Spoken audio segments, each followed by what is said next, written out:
Yes, brought to you by the National Guard, and I'm Alison Steele, the Nightbird. Going for the one, and maybe if I didn't tell you, and you never heard the first Yes album, which came out in about 68, you never would have known who they were, but I'll tell you, it's Yes, and they are going for the one. This is the album.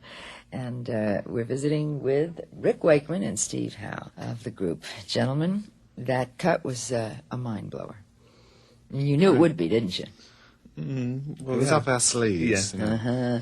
Had you been sitting on that for a long time? Not really. It was a sort of surprise addition to the album, really, because we had some of the longer tracks, like Turn the Century and Awaken, sort of been laying around for a year or so, and then we wanted a few extra songs, and in fact Chris sort of remembered that song from one of John's early tapes, so it got put in and rearranged, and it just took off very quickly.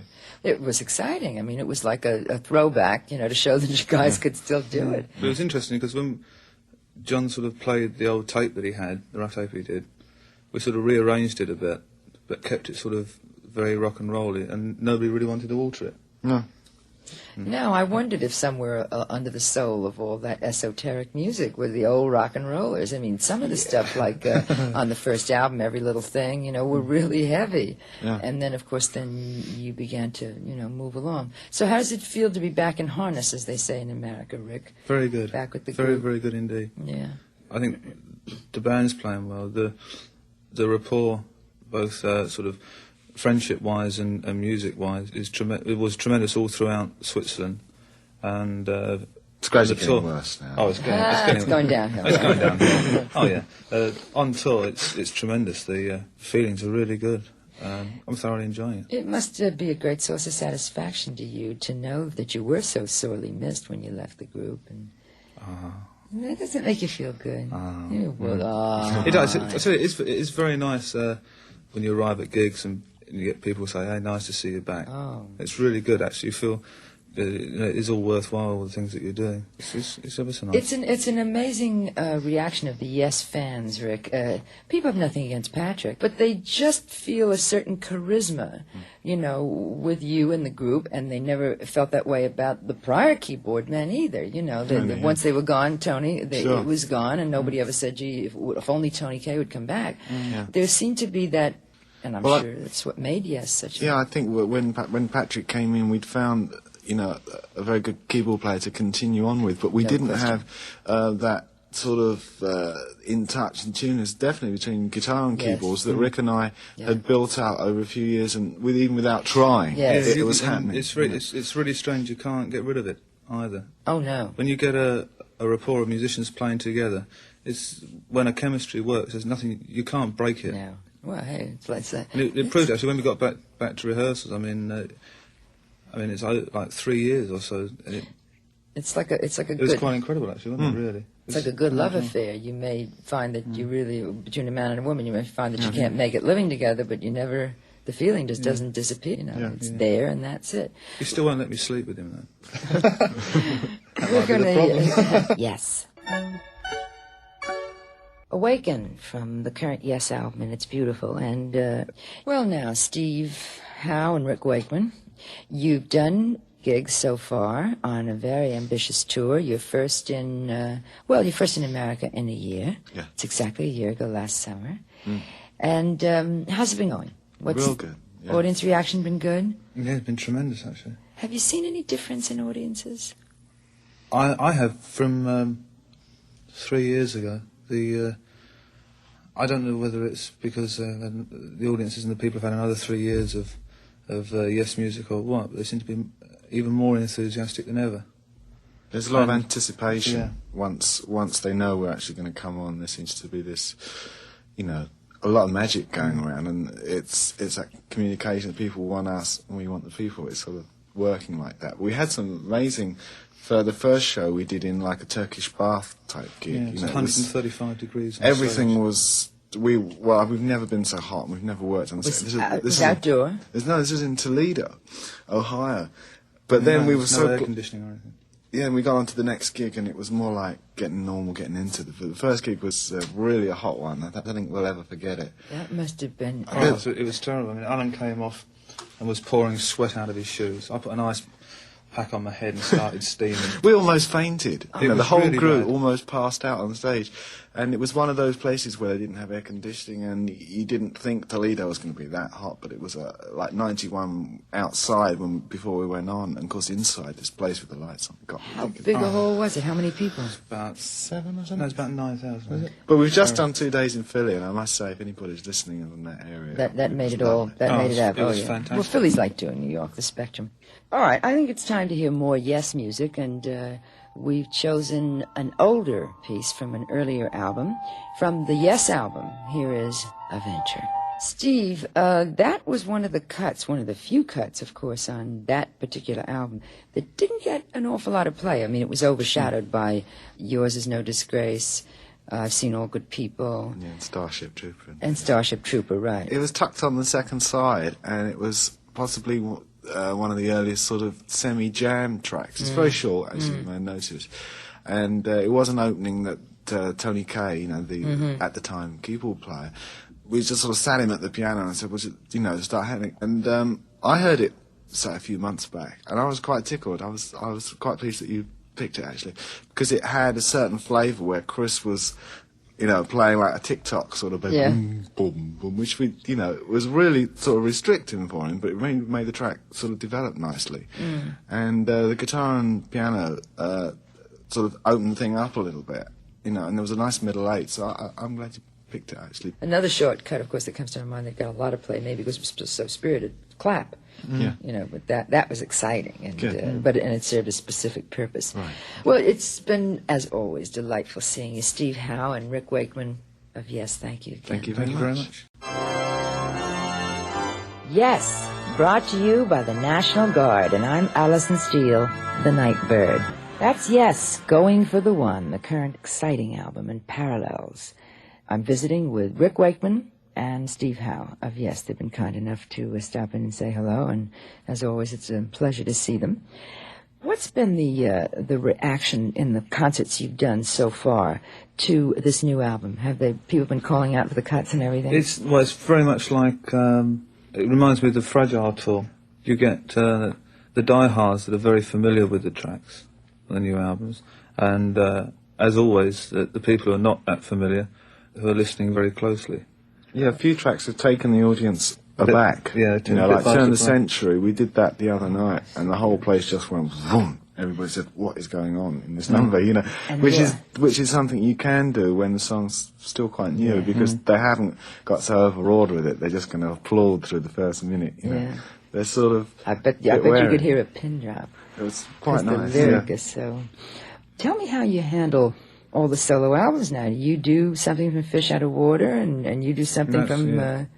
That's Chris's album. Chris's album. Yours is... Beginnings. Beginning. It's just so much to remember there. Let's see, we figured out that I figured out with Brian one night that if you did something from each of your solo albums, you'd have about a 5-hour show. Yeah, I think altogether there must be from all of us about 21, 22 At hours. least, right. Yeah. Well, you've got 6 Wives, you've There's got 7 I've got now. King Arthur, and the third... There's Journey. Journey to the Center of the Earth. There's and No Earthly Connection thing.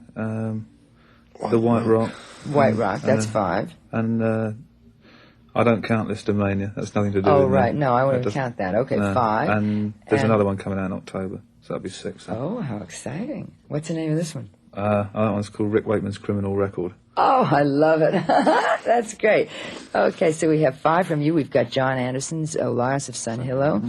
We've got your solo album. We've got Chris's, which is the Fish Out of Water. Yeah. Ramshackle from Alan. Ramshackle from Alan. And then now there's 2 Patrick Moraz albums, which are sort of related still in some sense. Well, if you We did and then... the Badger album with Tony Kaye and all There's that. been a lot of Badger album. Yes. Wait a minute. lot What of about spin-off the albums. Refugee album with Patrick? I mean, there's been an awful lot of stuff. Yeah, and Yeah, Flash. one live Yeah, Badger. Flash, from Peter Banks. Peter Banks' original guitar. It is a big family when you really look around. But the original question was, how much of all this stuff do you do? None.